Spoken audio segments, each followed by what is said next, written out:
नमस्कार मित्रों, हमारे देश में बहुत सारी चीज़ों का पता ही नहीं चलता ये कैसे चल रही हैं, क्यों चल रही हैं।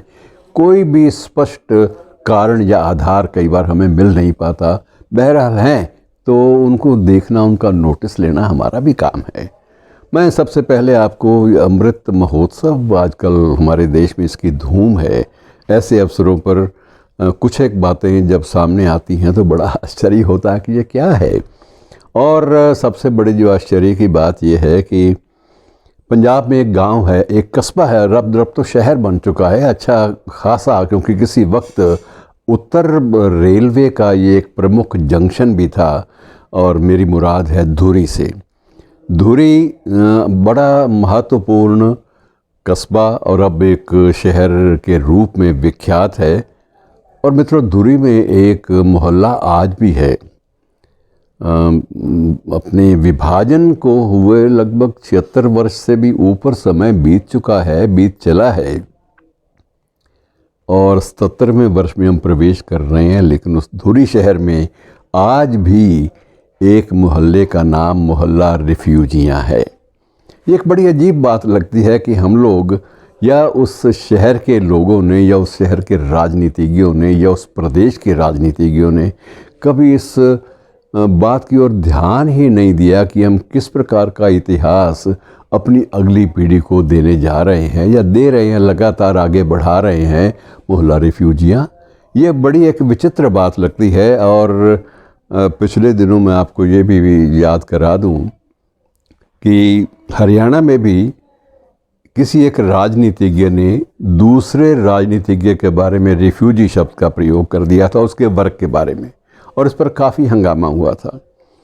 कि ये अजीब सी मानसिकता है कि हम किस तरह से चीज़ों को याद करते हैं। रिफ्यूजी का मतलब कौन होता है? रिफ्यूजी कौन होते हैं? शरणार्थी, शरण लेने वाले।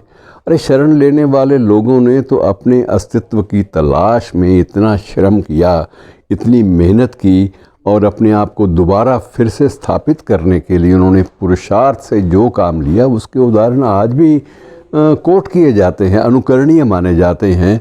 कहीं कोई मसालों का किंग है तो भी वो शरणार्थी शिविरों से अलग होकर आया, और कहीं किसी का कोई क्रांतिकारी किसी का परिवार है तो वो भी शरणार्थी शिविरों से बाहर आकर उसके बाद अपने अस्तित्व के लिए लड़ा।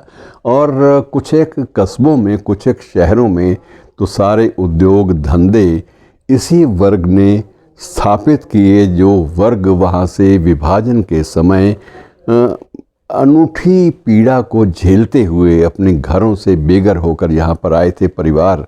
लेकिन उन्होंने जो कुछ किया वो अद्भुत है। उदाहरण के लिए मैं आपको पानीपत के वूलन उद्योग की बात करता हूँ कि वहाँ का सारी वूलन इंडस्ट्री, वो टोटल जो है लगभग पूर्णतया, जो कि अब निर्यात का भी एक मुख्य केंद्र है, वो जो सारी की सारी जो वूलन इंडस्ट्री है वो भी उसी वर्ग की ओर से आई, जिस वर्ग को अभी तक याद किया जाता है मोहल्ला रिफ्यूजियाँ के रूप में। तो ये एक बड़ी अजीब सी बात है जिसका कोई ना कोई हमें उपाय देखना चाहिए कि ये चीज़ें, ये दाग भी नहीं है, ये वस्तुस्थिति हैं। लेकिन वस्तुस्थिति ऐसी है जिससे लोग उबर चुके हैं। हरियाणा में एक गांव है मित्रों, वो भी एक बड़ा विचित्र है। उस गांव के लोगों को पता ही नहीं चला बरसों तक कि हम आज़ाद हो चुके हैं। और कुछ वर्ष पहले वहाँ पहली बार तिरंगा फहराया गया। तो ये अद्भुत ज़िंदगी ऐतिहासिक परिप्रेक्ष्य में जीने को हम लोग क्यों विवश हैं, इसके लिए दायित्व मैं मानता हूँ कि या तो बुद्धिजीवी वर्ग का है या राजनेताओं का है, और साथ साथ कुछ हद तक ब्यूरोक्रेसी का भी है। सब कुछ होते हुए शिक्षाविद भी इस बात को भूल जाते हैं। सब कुछ होते हुए भी प्रबुद्ध जन भी, बुद्धिजीवी लोग भी इस बात को भूल जाते हैं, ऐसे तथ्यों को जिनको हमेशा याद किया जाना बहुत ज़रूरी है। शुक्रिया।